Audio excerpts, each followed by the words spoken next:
Hello and welcome to BakieGaming, and this is the Sims 4 tutorial how to make a seamless pattern wallpaper. There are a couple of programs we're going to need. These are the Sims 4 the game. You need a program to open and save DDS files like Photoshop or Gimp, and you need the Sims 4 Studio. For some more information about those programs and some download links, look down below in the description. At the end of this tutorial you will end with the wallpaper you see right here.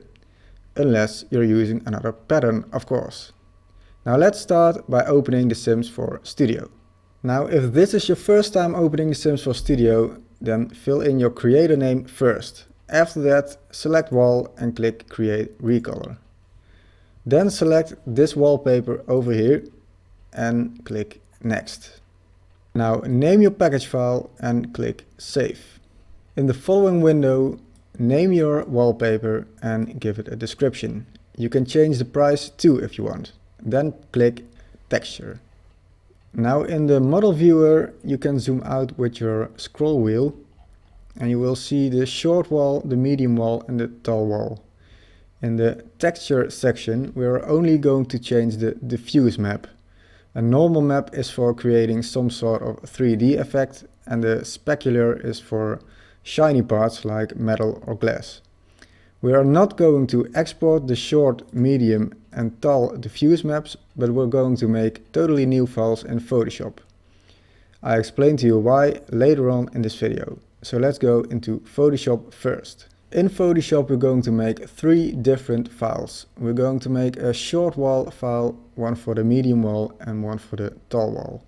So let's go to File, New, then select on background contents the white background, and then for all three files we need a width of 256. For the short wall we need a height of 768. For the medium wall you need a height of 1024, and for the tall wall you need a height of 1280. After you've done that you will end with these three files. Now let's go to Google to find a pattern to use. In Google, go to images and search for seamless pattern. Now find a pattern who's got the same width as height, like this one right here. Not this one, but also this one or this one. I'm going to use this one in this tutorial. So click it, go to here and press right mouse button and save as. After you've done that, go back into Photoshop and open your image.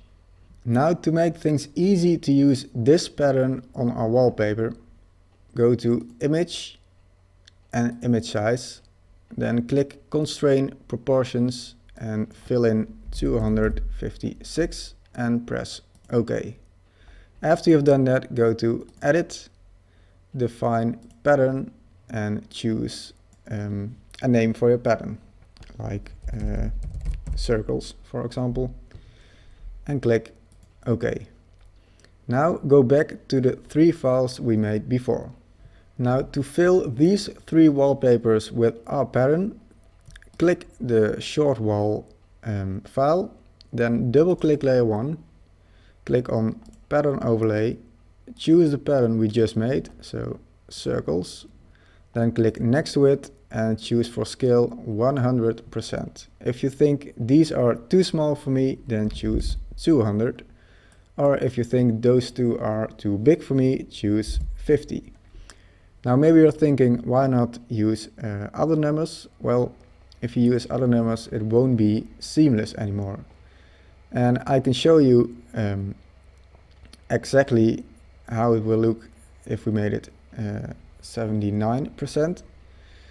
I click OK, go to layer 1, press right mouse button and flatten image, then go to filter, other and offset.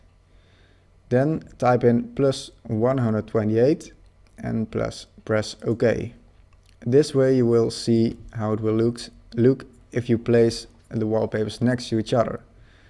So as you can see right here there is a seam. So that's not good. And now if you go to fill in just the normal 100% like this and then press OK, then flatten image and go to filter, other, offset, you will see that nothing will happen, so it is a seamless wallpaper. Now do the same for the medium wall and tall wall.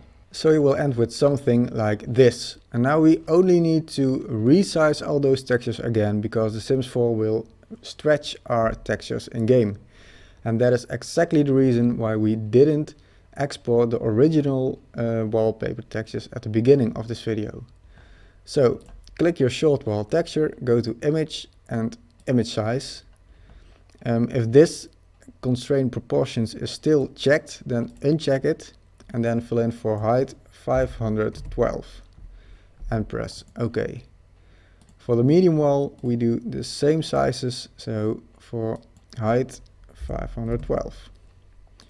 For the tall wall we need a different height size, we need 1024 and then press OK. Now you will see that the textures are looking a bit squished or squashed or squishy, I don't know, something like that.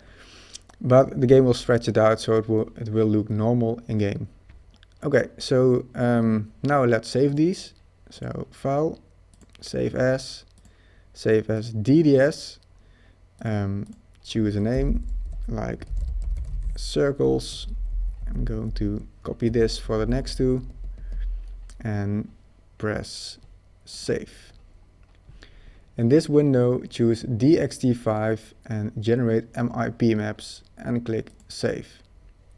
Now do the same for the medium wall, so file, save as, DDS, and make this circles, save and save. And for tall wall exactly the same, image or file, I mean save as, DDS file and circle or circles, cycles, whatever, save and press save. And then let's go back into the Sims 4 Studio. Back in the Sims 4 Studio, go to texture, select short and diffuse and click import. Then click short wall cycles instead of circles and click open. Do the same for the medium wall and the tall wall. Now you can scroll in to look at it a little better. Well, it looks fine to me. So go to tags. Now the original wall pattern type was paint, but this is a wallpaper. And for colors we choose blue, green, and orange, not yellow. Okay, after you've done that, you can go back to texture, because I forgot to change the swatch thumbnail colors. To make coloring these three colors easy, go back into Photoshop and select the eyedropper tool. Zoom in a bit using Alt and scroll, and then click right on one of the colors. Click here, then copy this number, go back into the Sims 4 Studio and paste it right here and press enter. Then click, no, not save, next to it. The following color, like this, copy this, paste it, advanced, right here, then press enter, and the following color. Go back into Photoshop, this one, copy this, go to here and paste it right there. And then there's one more last thing to do, and that is change the thumbnail. Otherwise we couldn't find it easy in the game. So press import, select your pattern and press open. Then go to save and press OK. Now move your package file into the mods folder and let's go test it out in game. Now in the game, go to build mode, go to wall coverings and wallpapers, and there you have our just made it pattern wallpaper. Now let's place it on the wall and check if the medium wall and tall wall is looking fine too. Well, the medium is good and tall is good too. Well, this is the end of my tutorial how to make a seamless pattern wallpaper. Have fun making your own wallpapers, and if you want to see more tutorials on how to make certain things for The Sims 4 or want to see all the things I already made and how to use them in game, please subscribe as more is coming. See you next time.